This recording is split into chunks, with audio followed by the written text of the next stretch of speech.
존경하는 340만 도민 여러분, 김진부 의장님과 동료 의원 여러분, 박한수 도지사님, 박종훈 교육감님을 비롯한 관계 공무원 여러분 반갑습니다. 김해 출신 이시영 의원입니다. 먼저 지난 29일 이태원 거리에서 불의의 사고로 유명을 달리하신 분들의 명복을 빕니다. 이번 참사를 지켜보시면서 참담한 마음일 도민 여러분께도 위로를 전합니다. 도민의 대표로서 사고의 재발 방지를 위하여 안전민감증을 키우겠다는 약속도 드립니다. 5분 발언을 시작하겠습니다.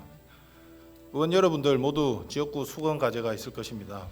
저희 경우 김해 외동 사거리 교통체증과 아파트 신설로 인한 초등학교 통합구역 배정 문제 해결이 4년 동안 책임지고 달성해야 할 지역민과의 소중한 약속입니다.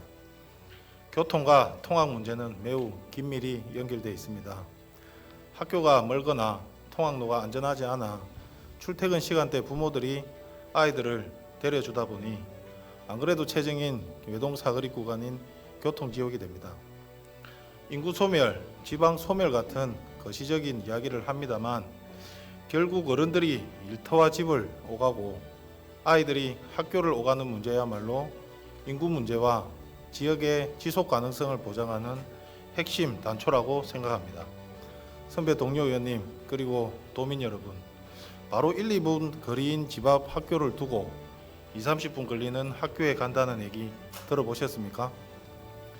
제 지역구에는 초등학교를 품은 아파트, 이른바 초품화로 보일 만큼 집 앞에 학교가 신설되는데도 20분을 걸어서 혹은 차를 타고 기존 학교로 다닐 수밖에 없는 초등학생들이 있습니다.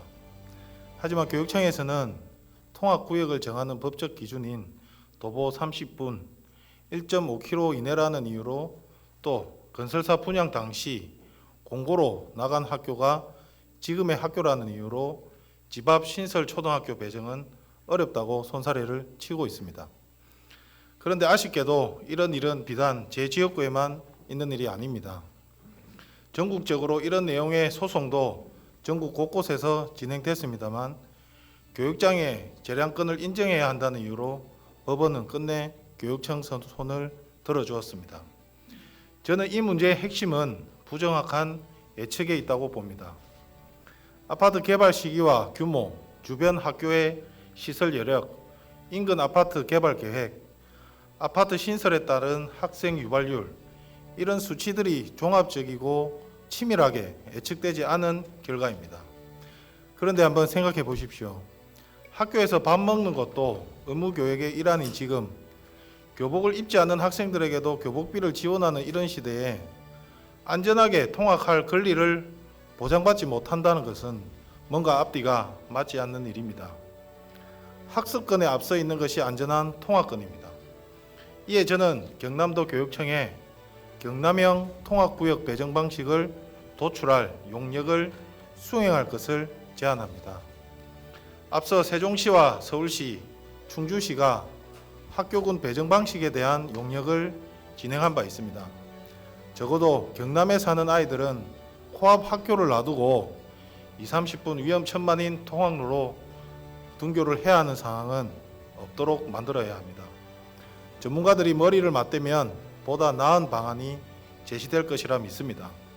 예를 들어 이제 막 유치원을 졸업한 초등 1, 2학년 아동은 통학구역 조정에서 우선 배정하는 배려가 있어야 할 것으로 보입니다.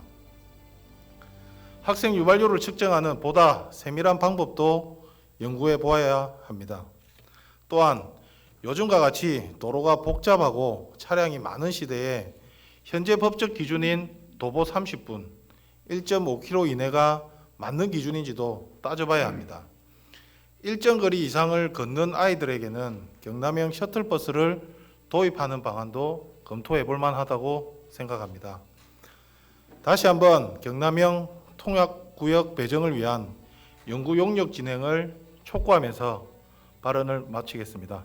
경청해 주셔서 감사합니다.